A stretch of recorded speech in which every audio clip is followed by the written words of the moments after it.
ఆయనకు వస్తుంది. So we see gall for meat, which is gall is a bitter yellowish fluid produced from the liver. అయితే golf అనే ఒక పదార్థం ఉంటదంట, అది ఒక పసుపు కలర్ లో ఉంటదంట, అది చేదుగా ఉంటదంట. Now this symbolizes the bitterness and harshness of treatment. అయితే దీని అర్థం ఏంటంటే చాలా కఠోరంగా ప్రవర్తిస్తాం. Yes, so there's another verse that I want to talk about, Hosea 2:3. హోషేయ 2:3 చూద్దాం. So there's the second part he's talking about, I will make her like a desert, turn her into a parched land and slay her with thirst.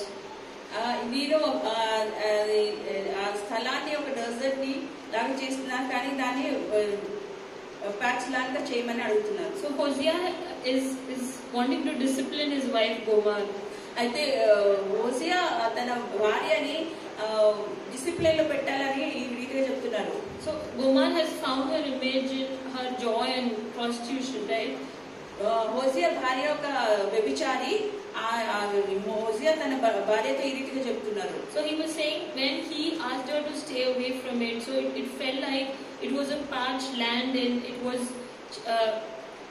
turn her into a parched land and slay her with thirst. So she felt it was like a dry land. It was very difficult for her to do that. అయితే హోషేయ తన భార్యకి ఈ రీతిగా చెప్పినప్పుడు తన భార్యకి ఇది చాలా కష్టంగానే పని అనిపించింది. So why are we referring to all of these scriptures? మనం ఈ వాక్యాలని ఎందుకు ధ్యానిస్తున్నామంటే, so we see Galatians 3:13. గలేషియన్లో 3:13 చూస్తున్నాం. Christ redeemed us from the curse of the law, becoming a curse for us. యేసు ప్రభు మనని ఒక శాపం నుంచి విడుదల చేయించున్నాడు. This is because it is written, cursed is everyone who is hung on a tree, and Jesus was crucified, fulfilling his prophecy. అయితే ఈ వచనంలో ఏముందంటే, ఆ క్రాస్ మీద ఎవరు సాధారణంగా మంచి వ్యక్తులు యాలబడే అంటే మరణం పొందరు, ఎవరైతే శాపగ్రస్తులు ఉంటారో వాళ్ళకి మాత్రమే ఆ మరణం ఆ శిక్ష ఇస్తారు. So we see in the Bible, water is a symbol of word of God, cleansing. అయితే మనం ఇక్కడ చూస్తున్న బైబిల్ వచనాలు ఏంటంటే మనని శుద్ధిపరుస్తాయి. We see John 4:13-14. మనం యోహాను 3:14 చూద్దాం. So we see a conversation between Jesus and the Samaritan woman. అయితే మనం ఇక్కడ జీసస్ ఒక సమారిటన్ స్త్రీతో ఏ రీతిగా మాట్లాడుతున్నారో మనం చూస్తున్నాం వాళ్ళ మాటలో. So Jesus says, everyone who drinks this water will be thirsty again, but whoever drinks the water that I give you will never be thirsty. అయితే యేసు ప్రభు ఆ శ్రమయ స్త్రీతో ఏం మాట్లాడుతున్నారంటే, ఈ బావిలో నీళ్ళు తాగే వాళ్ళు ప్రతి వాళ్ళు మళ్ళీ దప్పిగా ఉంటారు, మళ్ళీ తాగాలని అనుకుంటారు, కానీ నేనిచ్చే నీరు తాగితే ఎప్పుడు దప్పిగా ఉండరు అంటారు. He's talking about the living water that provides eternal life. ఆయన ఏ నీరు కోసం మాట్లాడుతున్నారంటే తన ఇచ్చే జీవజలం కోసం మాట్లాడుతున్నారు. ఆ నీరు తాగితే మనకి జీవం వస్తుందని. So we see God is the word. అయితే మనం చూద్దాం, దేవుడు వాక్యమే దేవుడు. And we see word of God cleanses us. వాక్యమే దేవుడు కాబట్టి ఆ వాక్యం అన్ని శుద్ధిపరుస్తుంది. It cleanses us spiritually. మన ఆత్మీయ ద్వారా శుద్ధిపరుస్తుంది. It symbolizes the Holy Spirit. అది మన పరిశుద్ధాత్మ ద్వారా కూడా మనం చూస్తాం. It talks about trials and tribulations. Sometimes you say you feel like you're drowning in trials. అయితే ఒక్కొక్కసారి మనకి కష్టాలు బాధలు కూడా కనపడుతుంది. But today there is great joy because God experienced this. Think about what it is to be thirsty. అయితే ఈ రోజు మనకి ఇచ్చిన ఈ వాక్యం అర్థము దప్పిక అంటే ఏంటి అని మనకి ఆయన ఈ రీతిగా చెప్తున్నారు. So whatever we are going through, whichever season we are in life today, మనం ఏ సీజన్ లో వెళ్తున్నా కూడా, be it dry, be it you're probably hungry and thirsty for more of God and His righteousness. అయితే ఎక్కువ దేవుడి కోసం దప్పిక దాహంగా ఉండాలి. Or you feel like you're drowning in trials and tribulation. అయితే మీరు ఒకవేళ చాలా డ్రైగా చాలా నీరసపడి ఉన్నారని ఉండొచ్చు.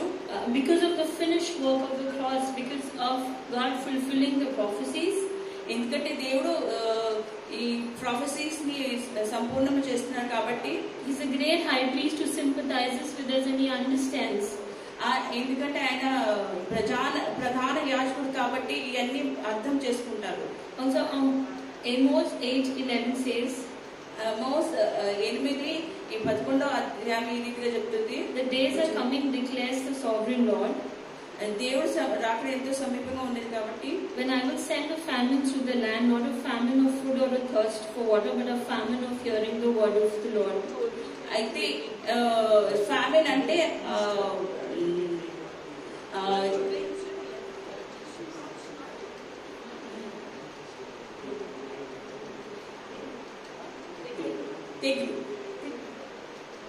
So we see a lot of things. చూస్తాం, అది దేనికోసమైనా ఏ రీతికైనా ఉండొచ్చు ఆ తెగులు. So we see a lot of things happening around us, just like Sister Shirley talked about us getting closer to the end times, to the rapture. We see a lot of things changing around us, and God, like a lot of prophecies have been fulfilled, and I believe this will also come through looking at the different circumstances around us, that there might be a time there will be a famine of the word of God. అయితే కరువు okay. అయితే మనం sister శైలి కూడా చెప్పారు ఏ రీతిగా అంటే దేవుడు రాకడ ఎంతో సమీపం ఉంది. మనం చూస్తున్న సంఘటనలను చూస్తే అదే రీతిగా ఈ దేవుడి సమీపం ఎంతో ఉంది. కానీ ఈ ఎంత సమీపం అవుతా ఉంటుందో దేవుడి వాక్యం కరువు కూడా అంత ఎక్కువ అయిపోతుంది. Unless we are fully drunk with the word of God, unless this water satisfies us, I believe it is difficult to survive, to sustain.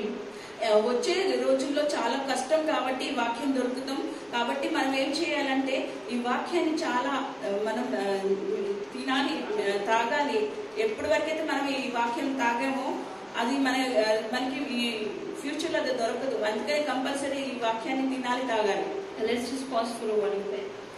Father God, thank you, Lord, for this privilege and an opportunity of Father God to Lord experience of Father God the joy of seeing, Lord, experiencing your death on the cross and what you've done for us. And because of the cross, oh God, today we live in victory, oh Father God, in every area of our life, oh God.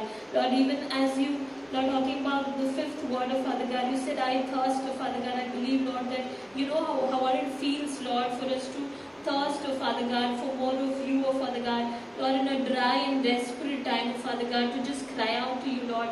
We believe, Lord, that you, Lord, we ask for more of your grace, oh Father God, whatever situation, circumstances all of us are in, oh Father God. Lord, because, Lord, you are the giver of life, oh Father God, not just life here, but unto eternity, oh Father God. And I pray, Jesus, that you will pour out